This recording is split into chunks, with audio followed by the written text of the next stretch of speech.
mana saja. Layan YouTube, ini Liga Domestik kita. Ini adalah Liga kita, Liga Malaysia. Berita terkini, dalam satu perlawanan persahabatan antarabangsa Tier 1 yang berlangsung di Stadium Bola Sepak Kuala Lumpur Ceras, pasukan kebangsaan Malaysia berjaya mencatat keputusan seri 1-1 menentang Cap Verde, sebuah pasukan yang berada di kedudukan ke-72 dunia menurut ranking FIFA. Keputusan ini bukan sahaja menunjukkan peningkatan prestasi Harimau Melaya tetapi juga memberikan impak positif terhadap mata ranking FIFA Malaysia.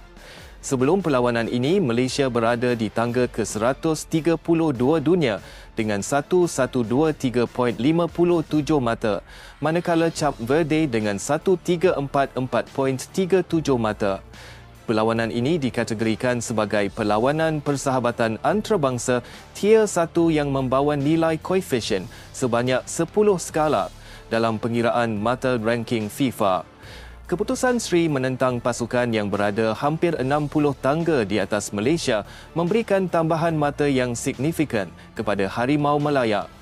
Walaupun FIFA belum mengumumkan secara rasmi jumlah mata yang diperoleh Malaysia selepas perlawanan ini, namun berdasarkan sistem pengiraan FIFA, keputusan seri menentang pasukan yang mempunyai ranking lebih tinggi akan memberikan tambahan mata yang positif.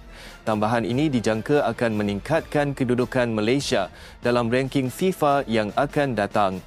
Formula MITC mata FIFA biasanya merujuk kepada sistem pengiraan mata dalam ranking FIFA Men World Ranking yang digunakan untuk menentukan kedudukan pasukan bola sepak kebangsaan berdasarkan prestasi mereka.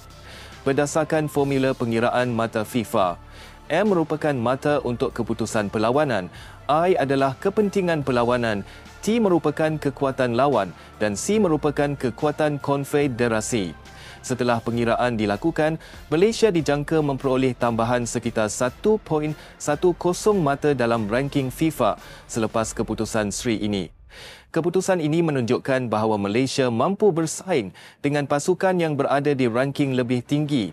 Ia juga memberikan keyakinan kepada pemain dan penyokong bahawa Harimau Melaya berada di landasan yang betul dalam usaha meningkatkan prestasi di peringkat antarabangsa. Keputusan seri menentang Cap Verde ini merupakan pencapaian yang membanggakan bagi pasukan kebangsaan Malaysia. Ia bukan sahaja menunjukkan peningkatan dalam prestasi semasa, tetapi juga memberikan impak positif terhadap kedudukan dalam ranking FIFA. Dengan semangat dan usaha berterusan, Harimau Melaya berpotensi untuk terus mendaki tangga ranking dan mencipta kejayaan di peringkat antarabangsa.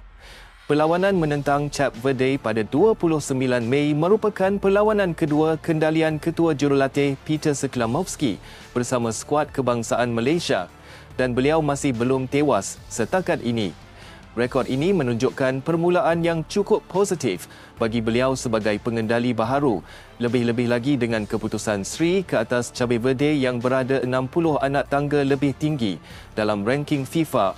Sekiranya Malaysia mengekalkan momentum ini, kita boleh menjangkakan peningkatan konsisten dalam ranking FIFA serta prestasi dalam saingan kelayakan Piala Dunia dan kejohanan serantau.